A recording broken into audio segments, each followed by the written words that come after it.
Look, man, I'll say this about Guy Ritchie. That dude knows how to make some entertaining ass, I'll say television now because I'm reviewing a television series, but that dude just knows how to make entertaining characters, period. For the next however many months, I will randomly be yelling to myself, cluck like a fucking chicken. You have to cluck like a fucking chicken. I will like screaming my head off. I will literally be saying that randomly for the next few months. So thank you so much, Guy Ritchie, for that. And without further ado, ladies and gentlemen, this is The Gentleman.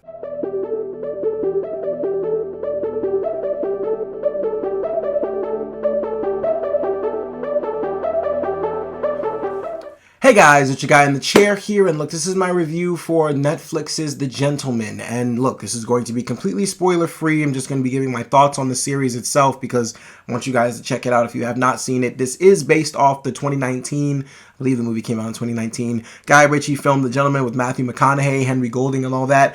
Go watch that movie as well if you have not seen it, because that is a criminally underrated movie. I mean, it is severely underrated. Was not talked enough about that year.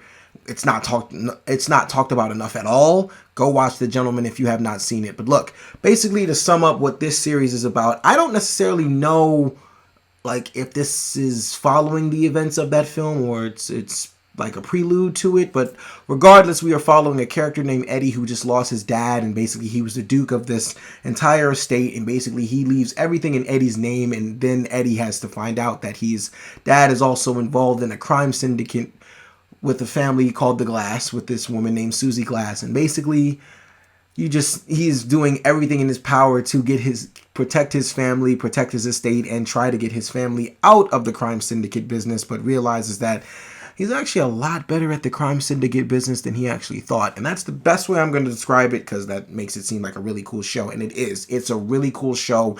And to start everything off, I have to give Theo James the utmost credit, because that dude absolutely carried this series. Another tremendous part of this show was the woman who played Susie Glass. Her name is Kaya Scodelac.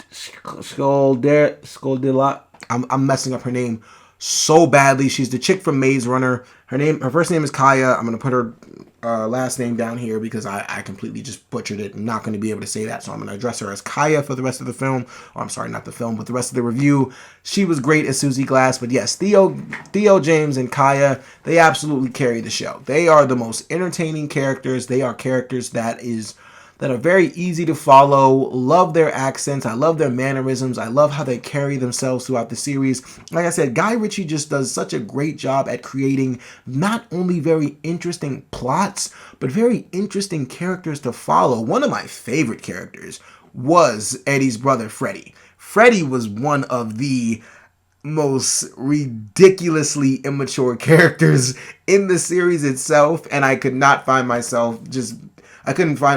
myself just being truly entertained by him through the entire series. I mean, he was so funny. He was charming at points. He was just absolutely stupid. I mean, he was great. He was such a great character. Honestly, there's not a character in this series that I really wouldn't shout out and they didn't do a great job. I don't know the characters or the actor's name that played Jimmy, but whoever that was, yeah, his name is Michael Vu. Shout out to that man.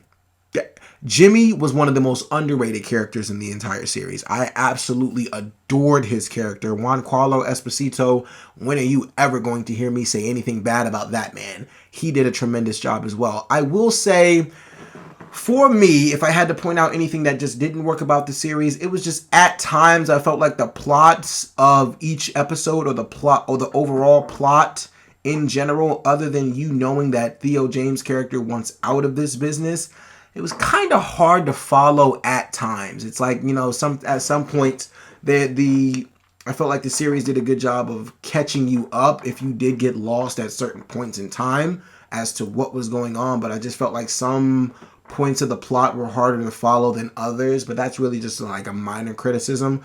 Other than that, I really thought this was a very well put together show. I thought the pacing, like I said, kind of has to deal with the fact that the show was kind of all over the place in some essences as far as the plot goes. I felt like the pacing, kind of can get you lost. Like, it's like going fast at some point, then it slows down. One thing I do like about the series is how essentially like an event will happen, but then they'll show like the after effects of it. Like, somebody will be completely just covered in blood, and they're like, "Dang, well, what happened to you?" And they'll literally like tell you in a flashback version. I like it's the way Guy Ritchie really tells a lot of his stories.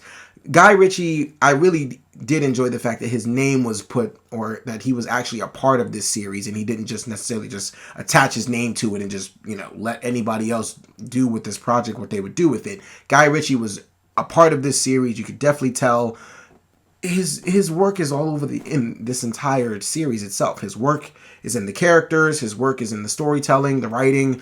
Guy Ritchie is just a genius when it comes to that stuff. He is a very good director, producer, all that stuff and so much more. Look, basically, guys, The Gentleman is a series that is definitely shouldn't go longer than the first series or his first season. If they made more seasons of this, I wouldn't necessarily be mad at it as long as they had a story to tell. But truly, as far as this season goes, I enjoyed the heck out of these characters. I enjoyed the heck out of Theo James. He is such a good actor. He's honestly getting better with the more projects he's showing up in. I really need Theo James to be in more. Kaya, I'm going to attempt to do her name one more time. Soldilaro, I believe that's the best it's probably going to get.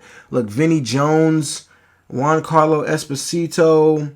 You had Harry Goodwins, who played Jack, who was Kaya's brother in the series. He was a great character as well.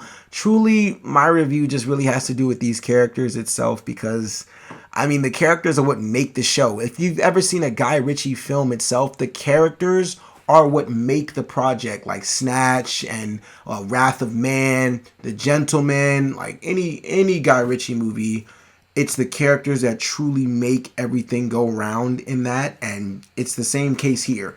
The characters are what make this entire series go round. They're what are easily going to be the most entertaining portions of the series for you, and definitely for me. Look, overall, guys, it's definitely a series I think it's worth checking out. Sorry, I don't have much, detail about, what else went on. It's a spoiler-free review. What do you want me to do? And I'm really just talking about the characters here. But the characters are the reason we're here in the first place.